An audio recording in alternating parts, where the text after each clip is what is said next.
Standard is causing a lot of cards, especially from Duskmourn, to drain heavily out of the market. Spikes on these seem inevitable.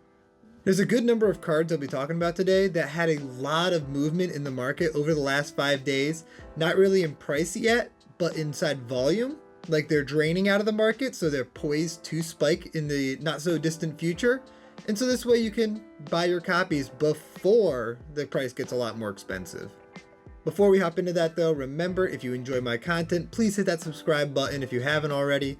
And also if you want early access to this series, become a member. Members will have early access. The first card I want to talk about today is Unholy Annex. This card continues to drain from the market very heavily. I did mention this in my last video, but the movement is continuing, so I figured I'd mention it again here because the price hasn't really caught up to the amount of sales that it's having.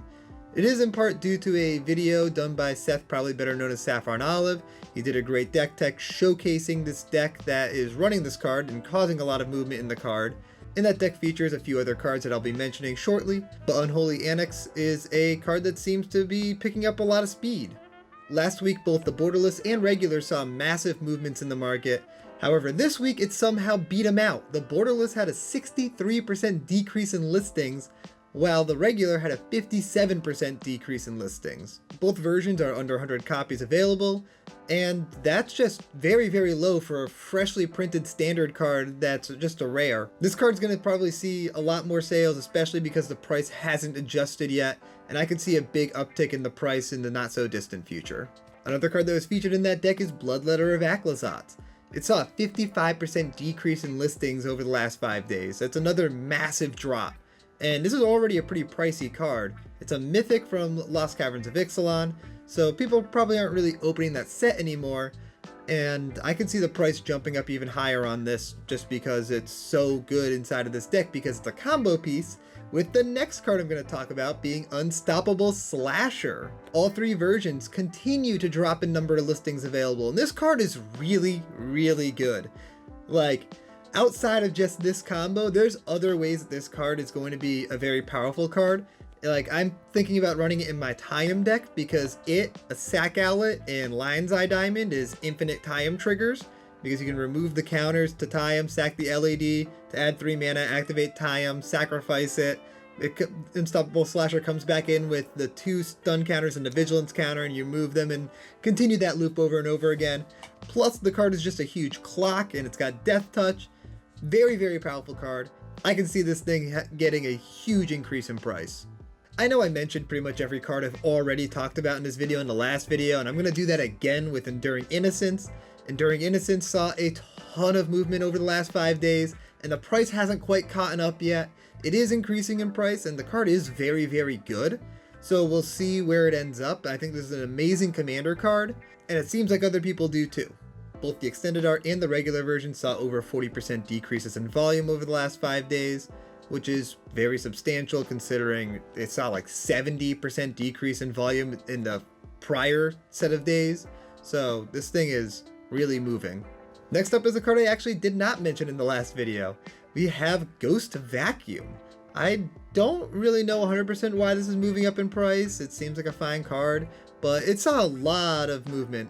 Both the regular and the showcase saw over 40% decreases in listings over the last 5 days, which is pretty substantial. I mentioned Seance Board last week, but we're going to be talking about specifically the extended art here because that still has room to grow, while the regular version, as you can see here, is down to just 6 listings and has jumped up in price. So I called this one last week. Looks like that worked out.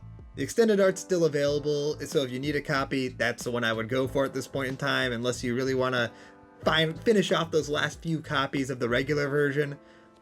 But the extended art's still lagging in price, so that's probably going to end up catching up. We have Artist Talent. This saw a little bit of a price jump in the last 5 days, but another big decrease in volume, another 36% less listings, so this thing's still moving, and I could see this draining out of the market pretty quickly. Dazzling Theater has had back-to-back weeks of decreasing in listings. They're pretty modest decreases compared to the previous cards I talked about. Those had some pretty crazy ones, but it's still notable. It's a good card and definitely worth keeping an eye on, especially if you need copies.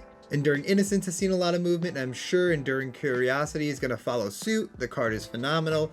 Bidon is a staple inside Commander. This is just better because if it dies, it comes back into play. Perfect, and it synergizes with creature synergies, which is nice. So if you've been delaying picking any up, I'd do so sooner than later. Delny continues to see movement out of the market. I mentioned this a couple weeks ago, and it's still on my radar. The showcase version especially, not too many copies left, and it saw another big decrease. Next up, we have another room card being Spiked Corridor. Again, it was more of a modest movement, only 24% decrease, but that's still a very large amount. A quarter of the copies have been purchased since the last 5 days. Like, that's a lot. 50% stuff is outrageous. Like, those ones that I mentioned first, crazy. This is still seeing a lot of movement, and definitely, if you're planning on getting copies, it's moving in the direction of price going up. And also Entity Tracker. This is another card that I personally really like, and I think is a great card to purchase because it's the only Enchantress effect in blue, which is huge because Bant Enchantress is an archetype that Wizards continues to go back to, and like it's good inside of like an Ivy deck, stuff like that, like Simic Enchantress. So this is a unique effect for a certain color, and it's a very powerful effect. The selling numbers aren't anything crazy, but I figured this is a card worth mentioning just because of how good I think the card is and how unique it is for the colors. You don't have a lot of effects that do something similar to this in blue. Now we got a couple of uncommons I wanted to mention that are standard cards. Cacophony Scamp I mentioned a few weeks ago, and it seems to continue to be moving out of the market. The card's very good in that Leyline of Resonance mono red deck. Strong card, seems like a no-brainer for anyone that's building red to pick up, and eventually this might sell out of the market, so worth flagging. And the other one is actually a more interesting card in my opinion, because you wouldn't really expect Elspeth's Smite to be a card that's moving up in price, but I think it's due to Unstoppable Slasher. It is a way to remove Unstoppable Slasher without it coming back for only 1 mana, which is huge. Especially because that seems like one of the best decks in Standard. That mono black deck is looking really strong with the Aclazot's combo. So this could be a card that shoots up in price if that deck becomes extremely relevant. Heliod the Radiant Dawn is another card that's seeing movement. I have no idea why this one's seeing movement, but both the showcase and the regular have had back-to-back weeks of decreases in listings. And if you know why, let me know please, because I do like this card. I run it as a commander, but I don't understand why all of a sudden it's moving in volume. Another one that's kind of weird to me that it's really selling hard is Cataract Parasite, specifically from the Duskmorn Precon. If it wasn't in that Precon, it would make total sense, but it's in the Precon, and I don't see any other reason to buy the card unless you were playing that Precon, but then you would just buy the Precon and it's in there, so I don't know why, but it's not a 34% decrease in listings over the last 5 days. If anyone knows why that's moving so hard, please let me know, unless people are trying to build like that style of deck without buying the Precon, which doesn't seem to make too much sense. Let me know.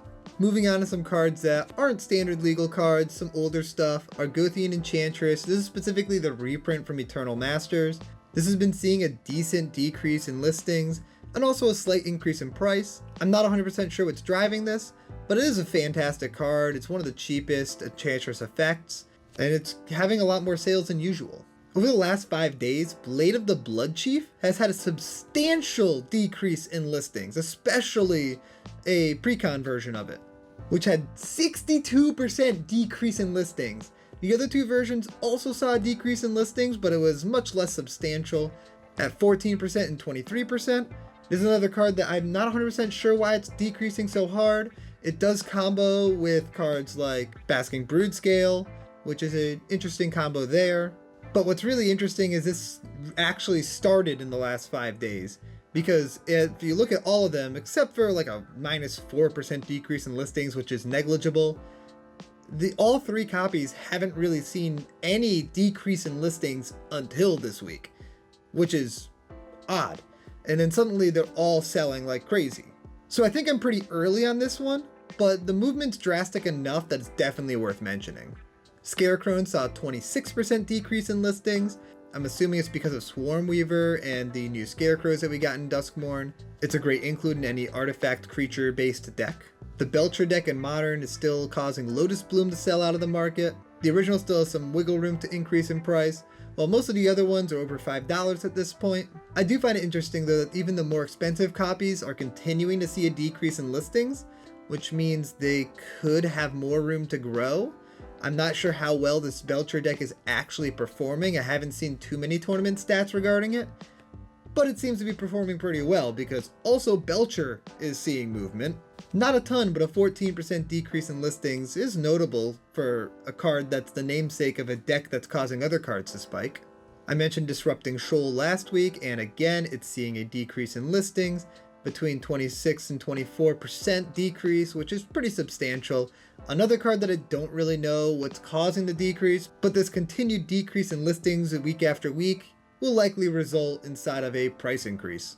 Underworld Dreams is a great card to upgrade that Rakdos Precon with, and the original version is actually seeing a massive decrease in listings. It is significantly pricier than any other version, but it did see a huge decrease in listings and a slight increase in price, so that could continue to go up a little further.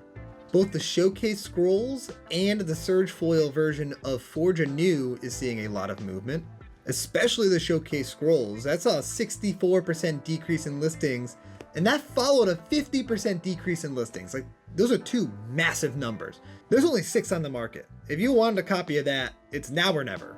But the Surge Foil also had a 35% decrease in listings over the last 5 days. This card's good in a Voltron style deck, and it's seeing a ton of movement. But it's not the only Showcase Scrolls or Surge Foil from Lord of the Rings that's moving. Most of those cards are moving in the market. Most of them are selling out of the market. The Lord of the Rings stuff is just super, super hot. And if you have it, I wouldn't sell it. And if you don't have it and you want it, I would buy it sooner than later.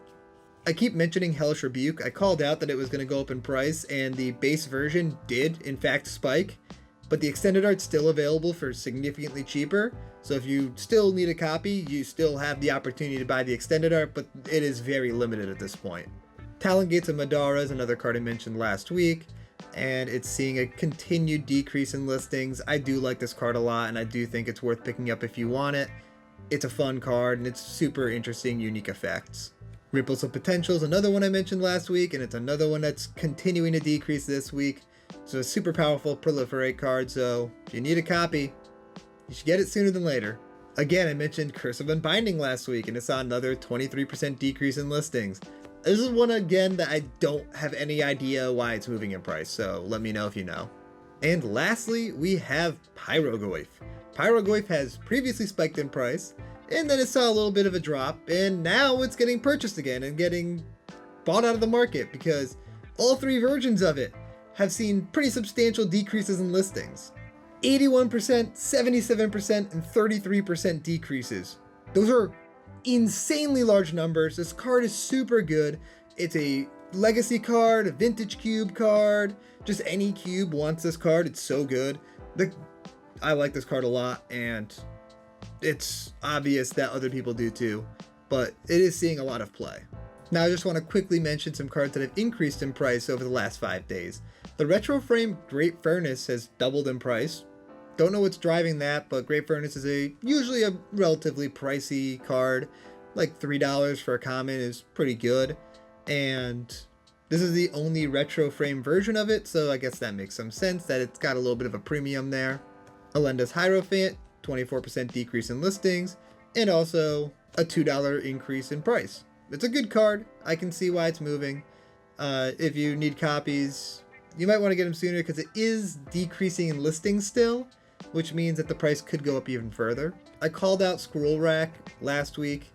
It's really good inside that Amanatu deck, and it saw a $6 increase in price, so it's starting to sell out of the market again. It's been a little bit, I think, Commander Legends since it had a reprint, so it is a card that's maybe due for a reprint, but also it used to be a very expensive card. If it's not getting a reprint anytime soon, this is a card that could continue to go up in price. However, it does have that driving factor right now of Amanatu Precon coming out. So once that hype dies down, there's a chance this card's price settles a little lower. I'm not sure why, but Exquisite Blood is going up in price. I think this is a terrible purchase right now, especially because of the fact that we have Innistrad Remastered right around the corner. This seems like a great include inside of that set. Phyrexian Crusader saw a massive jump in price, and I have no clue why, but big jump. No idea. Kinnan, the extended art version, which is the only actual fancy version of the card. It's only the regular and the extended art and then the foils of each. But the extended art saw an increase in price. Kinnan right now is a very good CEDH commander, especially after those bans, so I can understand why it's starting to see a little extra movement since it's just so powerful in that meta. I've mentioned the Soul Films over multiple videos. They've already spiked. However, the Showcase and the Oil Slick versions have continued to spike in price, so I want to just show those off. And last card I want to mention is High Noon Extended Art. I talked about this card multiple times in the past, called it out early on, and then the regular version shot up in price, and now the extended art's following suit. So it seems like a lot of these cards, the extended art lags behind the regular a little bit, and it looks like the extended art stopped lagging at this point. So if you wanted to copy, it's a little late. I will say I think that the regular version is like $9 right now, so there is still a little space between the two. So if you do need a copy, the extended art is still a little bit of a discount. That's everything I got for CJ Spicy Specs. I hope you enjoyed this video, and I will see you next time. Peace out, everybody.